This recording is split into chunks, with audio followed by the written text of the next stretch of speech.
The 2021-2023 budgetary orientation has come under discussion at the Star Building today in a meeting chaired by the Prime Minister, Head of Government, Joseph Diongute.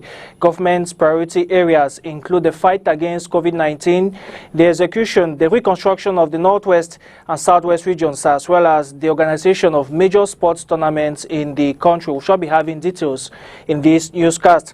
The National Coordinator of the Presidential Plan for the Reconstruction and Development of the Northwest and Southwest regions enters day 4 of his awareness and sensitization tour today with a series of audiences granted to some personalities of the Southwest region. In this newscast, we revisit the dialogue held with delegates from Meme and Dian divisions yesterday.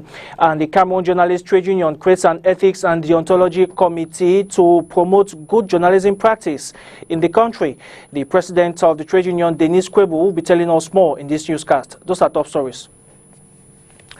Good evening and thanks for joining us. You're watching the Primetime Newscast on STV. The head of state, President Paul Biya, who is chairman of CEMAC, has received a special envoy from Congo-Brazzaville President Denis Sassou Nguesso. Gilbert Ondongo, the Minister of State in charge of the economy, industries and public portfolio, was bearer of a message from his president, who is in charge of the economics and finance reforms of CEMAC. Discussions centered on the impact of COVID-19 on the economy of the sub-region. The head of state, President Paul Biya, and his august guests have pledged the commitment of their respective countries to tackle the economic shocks emanating from the coronavirus pandemic. Now, Cameroon's economic growth for 2021 has been envisaged at 3.2%. This has come under reflection at an extraordinary cabinet meeting chaired by the Prime Minister, Head of Government, Joseph Diongute, today in Yaoundé. The meeting targeted towards the preparation of government's economic and budgetary orientation for the 2021-2023 period, spelled out that agriculture investments and energy will be increased in order to trigger development. Key areas in the program include the fight against COVID-19, the completion of first-generation projects, execution of the presidential plan in the Northwest and Southwest regions of the country, organization of the African Nations Championships in 2021 and the African Cup of Nations in 2022, as well as the acceleration of decentralization. The document will be used during the next budgetary debates in Parliament. Delegates from Dian, Meme and Manu divisions of the Southwest region have spelled out their respective aspirations over the presidential plan to reconstruct and develop their communities battered by the Anglophone crisis. The wish list, as Josephine Binzi tells us, includes development projects, job creation and renewal of the mine. Her report.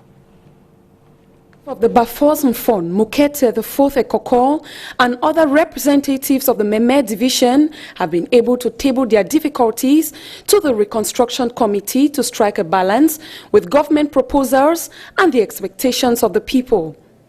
Being the epicenter of gun battles between separatist fighters and military officers, looting and killing over the years, elites of the Meme division, Kumba, are positive. Is the little sense of insecurity. What has to be done for our brothers and sisters who are in the forest to be calm enough, and then listen to the good ideas of the head of state, because the plan in itself is laudable and wonderful. It's something that we must thank the head of state and sincerely thank him for the plan. But then, for there to be a conducive atmosphere for investment, for reconstruction, it's one reconstructing the mine, and then you go to the buildings and work for the first plan, which he has elaborated. Economic stability may be an impossible mission if most of the proposals of the population is not attended to, as they explain. Directing the very scarce resources to the councils who master their territory. Because if that is not done, we may reach a position where people from outside can come in and they will not master the needs and the exact situation of the constituencies.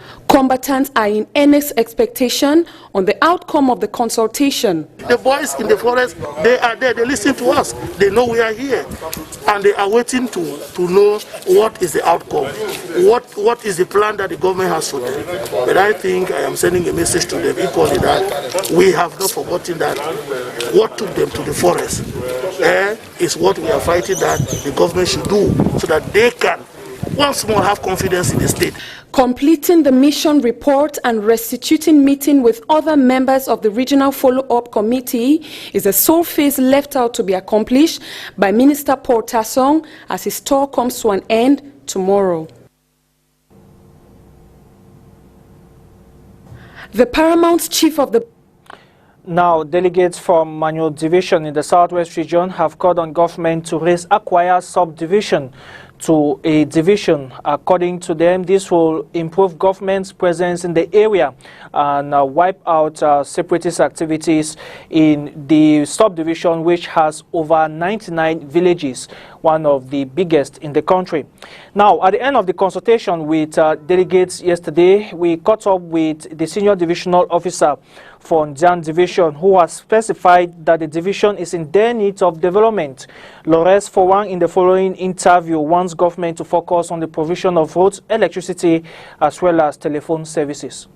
In terms of security, I can proudly say Ndian Division is relatively calm. That is why you had all those who were invited by the senior divisional officer present today during this important meeting. What are some of those proposals you're talking about here? I can proudly say all the activities are going on in Ndian Division on Perteps. I heard some persons talking of creation of new military base. But don't be surprised that if those military bases are created, they will be the very first to cry foul that the division has been militarized. And I want to contradict that Lord Mayor, I think that was the Lord Mayor of Bamuso, by saying that there are military bases in Bamuso to take care of the population and their properties. There you have the Gendarmerie Brigade, you have the police post, and you name the rest. But he gave the impression that the people there have been abandoned to themselves. I know that terrorists are at times stationed at Ilwani, and Ilwani is part of Bamuso. But I also want to say that all the problems of Ndian Division can never be solved inside one day or during one meeting. I want to say that the most important problem of Ndian is that of the routes. You can understand the risk we used to take to attend meeting in Mundem, in Boya from Ndian Division, passing through the high sea, at times even unescorted. I'm not talking of myself, the ordinary citizen unescorted. I want to say if the roads from Mundemba to Aqua through Ekondoti and from Kumba to Aqua through Ekondoti and Ndian is refurbished or that will be a great relief to the man of Ndian Division. I also want to say, as for now, you cannot get anybody in Ndian Division on telephone because the telephone network has gone off. Concerning electricity, we don't know anything like electricity in most of the subdivisions in Ndian Division. And most of the subdivisions in Ndian Divisions are very... Now, 2 commission officers and 4 non-commission officers in Kumba have received epaulets, raising them to higher ranks in the military. The ceremony, which held at the Gendarmerie Territorial Post in Kumba 1, was chaired by the Assistant Senior Divisional Officer for Meme Division. Katrin Kone has more.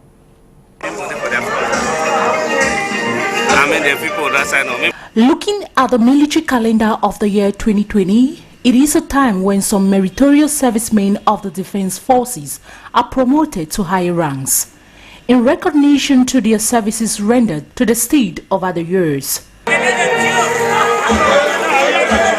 This within the framework of protecting territorial integrity, persons and property. Some 2 commissioned officers and 4 non-commissioned officers in Kumba, chief town of the Meme Division Southwest region, were promoted to higher ranks in the Cameroon Military Corps. Merci pour tout le soutien. Et comme l'a dit monsieur le préfet, que c'est 6 pouces. Afin que nous tombons. This comes following a presidential decree signed on June 11, 2020. The new epaulets were fixed on the recipient in 2 separate ceremonies presided over by the first assistant to the senior divisional officer for Meme, Joseph Ngime, at the headquarters of the 21st Support Battalion and the Gendarmerie de Territorial in Kumba 1 subdivision. The SDO's representative placed the epaulets on the shoulders of the head of Army Unit, Captain Jean-Marie Salah, promoted to the rank of a major, with the 4 other non-commissioned officers decorated with the ranks of chief warrant officers and warrant officers. The caravan of the SDO later moved to the Gendarmerie de Territorial at station, where the brigade's commander, Luc Francois Njok, was equally promoted to the rank of Adjutant Chef Major. As tradition, the newly promoted officers in the Cameroon Military Corps are decorated every first day of the months of January, April, July, and October, respectively. The senior divisional officer, however, pledged them to redouble their efforts in protecting the territorial integrity of the country. Now, the Cameroon Journalist Trade Union, as we told you in the headlines, has announced the creation of an Ethics and Deontology Committee to regulate the practice of journalism within the press corps. The news was fruit of a press conference today in the economic capital, Douala. Josephine Beasley tells us that the trade union is also asking the government to shed more light on the Samuel Wazizi affair. Her report. In a time where the canons of the journalism profession are whisked from left to right by unprofessionalism, the Cameroon Journalist Trade Union, in its French acronym SNGC, has sought to address the very codes that guide the profession, especially in the context of the COVID-19 pandemic. Siéger régulièrement pour connaître des matières professionnelles querellées. They are now seated to know the professional requirements needed and to be enlightened on unprofessionalism. They also need to understand the complaints of the society, which includes listeners and viewers. They have also been drilled on norms that correspond to the SNGC. And those who are part of us will be proof of the association. Faire preuve, n'est-ce pas, ils vont faire don de soi en tant que syndicalistes. Still, to get a concrete response plan for the Wazizi affair, Denis Kwebo, the trade union president, craves that authorities shine more light on this affair as conflicting points of view keep popping up. Commission of inquiry to elucidate the circumstances of the death of Samuel Wazizi. And a month later, we've not had any official response to our demand. We've listened to some government officials talk over national and international media, and we call all that has been said a bunch of lies. So we reiterate our demand for a national commission of inquiry that would shed light on the death of Samuel Wazizi. We have made it clear that Wazizi would never be forgotten. So henceforth, we are going to engage in all necessary actions to make sure that justice is rendered to Samuel Wazizi, that justice is rendered to his family, and justice is rendered to the public. The press conference took place today, July 2, 2020, at the Koda Caritas Conference Hall. Given that the lives of more journalists are threatened worldwide, they denounce the confiscation of Wazizi's body and strongly promote a free press in Cameroon, not susceptible by those who don't understand the very norms of the profession. 2 billion francs CFA has been voted by councillors of the Douala 2 Council at a session today to examine the administrative accounts for the year 2019. The council is also launching a crackdown on dishonest revenue collectors who are bleeding the council's coffers through embezzlement of council revenue. John Paul Sama has more. The 2019 administrative account of the Douala 2 Council has this Thursday been voted. The amount, which stands at over 2 billion francs CFA, was unanimously agreed upon by all the councillors. Le compte administratif a été voté à l'unanimité Our administrative account has been voted in unanimity. The councillors during the session raised some irregularities and they were immediately rectified. And today we assisted in an ordinary session which came out with the vote.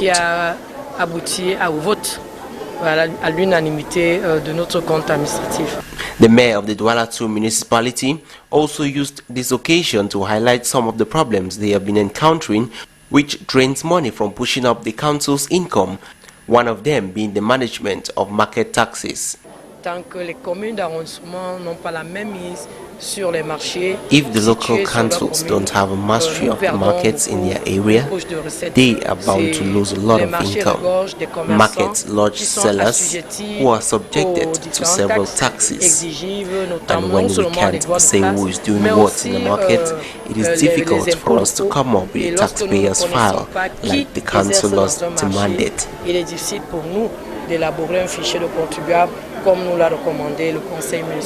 The Douala 2 Council's 2019 administrative account has witnessed a 5% increase as compared to that of 2018. And in the same municipality, the population of Kasala Farm in Kang Yabasi are decrying recurrent floods, which comes during heavy rains in the area. The phenomenon is blamed on poor drainage systems as well as inadequate waste disposal. Christelle Asexuele completes the story. It is possible to go about one's business on days like this when the odds of the weather play in your favor, a situation which can't be predicted on a rainy day. At Kanyabasi Kasala Farm, neighborhood in the Douala 2 district, the population this day, July 1, 2020, are spared of the difficulties they face going about their businesses when it rains.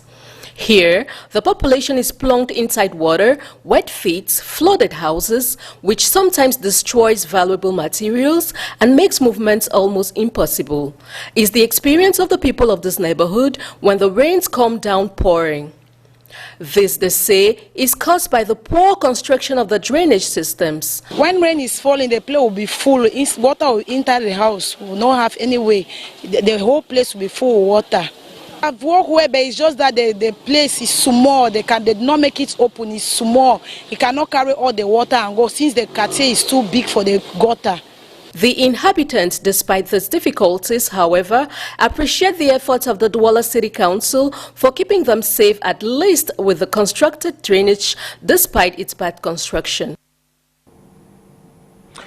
The price of pork has registered a slight drop in markets across the economic capital, Douala. The situation is hinged on the low purchasing power of clients. However, traders in pork are decrying the high cost of pigs. Details with Christelle Asexuele. Consumers of this commonly consumed red meat can delight at the considerate drop in prices of pork in some markets in the Douala economic capital of Cameroon since the outbreak of the novel coronavirus health crisis in the country. Traders in the Dokpasi market in the Douala 3 district we visited today link this drop to the low purchasing power of consumers, which has forced them to cut down prices in order to sell their meat. Le marché est difficile depuis avec l'affaire de Covid-19 là. Donc avec l'affaire de Covid-19 vraiment le marché ça dérange tellement. The sales of pork has become very difficult since the outbreak of the coronavirus in the country. These days, it's difficult to sell even 10 kilograms of meat a day compared to before. Prices of pork has dropped, yet we still buy the pigs very expensive.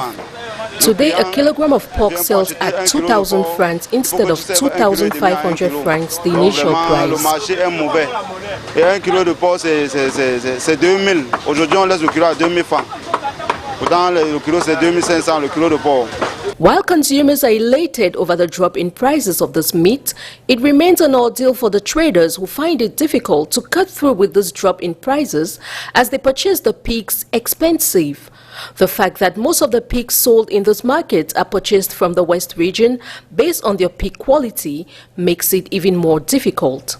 Porc qu'on vend vient beaucoup plus de l'Ouest. Ouais, donc on parle ça acheter les We buy our pigs from the West region, although there are pigs in Douala. The pork from pigs of the West region are attractive, reasonable in weight, and has less fat. Pork is the culinary name for the meat of a domestic pig, commonly consumed worldwide, and eaten both freshly cooked, roasted, or preserved. Out of the country, U.S. Secretary of State Mike Pompeo and a broad range of U.S. lawmakers on Wednesday condemned China's imposition of a sweeping new security law in Hong Kong. The new rule has drawn bipartisan warnings from lawmakers that the Chinese Communist Party could face new sanctions for cracking down on freedom of speech and assembly in Hong Kong. More with the VOA. The first arrests under the new security law, put into effect on the 23rd anniversary of the handover from British to Chinese rule. Under that agreement, Hong Kong was supposed to operate under a one country, two systems principle. U.S. officials say that is now effectively over. Free Hong Kong was one of the world's most stable, prosperous, and dynamic cities. Now it will be just another communist-run city where its people will be subject to the party elite's whims. The annual march marking the anniversary of the handover now has very different implications because of the new law, which the U.S. and other Western nations say curbs freedoms, including the right to assembly and free speech. Normally, this anniversary would have occasioned peaceful demonstrations. Instead, the new law has brought scores of arrests and boasts from local authorities about how many peaceful demonstrators they've jailed. New harsh penalties for Hong Kongers for new and vague offenses. New authorities for Beijing to intervene at will.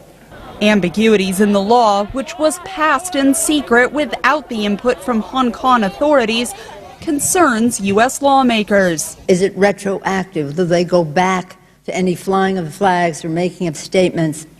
Or is it from now forward, which would be horrible enough? But that is a fear that I have. Lawmakers also concerned suspects under the new restrictions could be forced to stand trial in mainland China. We need to watch very carefully what happens next, particularly against groups and individuals who I'm pretty sure the Chinese government will target. And that does it for the Primetime Newscast on STV. Thank you very much for watching. From the entire team in Douala, do have a good night. Bye-bye.